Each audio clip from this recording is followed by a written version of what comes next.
আলহামদুলিল্লাহ বলতে থাকবেন, 10 টাকা খরচ হবে, 20 টাকা আসতে থাকবে। 1 কেজি মানুষকে খাওয়াবেন, 3 কেজি আসতে থাকবে। একটু জোরে জোরে বলেন না সুবহানাল্লাহ। তাহলে আলহামদুলিল্লাহ কয়েকটা কাজ করবে। আলহামদুলিল্লাহ প্রথম কাজ করবে, আপনার ব্রেইন থেকে টেনশন দূর করে দিবে। আলহামদুলিল্লাহ আপনার মনের মধ্যে প্রশান্তি এনে দিবে। আলহামদুলিল্লাহ আপনাকে দুশ্চিন্তা থেকে বাঁচাই দিবে। আলহামদুলিল্লাহ আল্লাহর প্রতি আপনার দিলের ভালোবাসা বাড়াই দিবে। আলহামদুলিল্লাহ আল্লাহর প্রতি আপনার আরো আত্মবিশ্বাস বাড়াই দিবে। আলহামদুলিল্লাহ শুকরিয়া, আল্লাহর প্রশংসা, নিয়ামত আরো বাড়াই দিবে। বলেন সুবহানাল্লাহ। লাভ কি একটা না অনেকটা?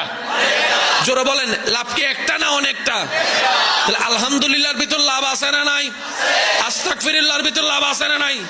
কিন্তু নিতে জানি নাই, ব্যর্থতা আমাদের।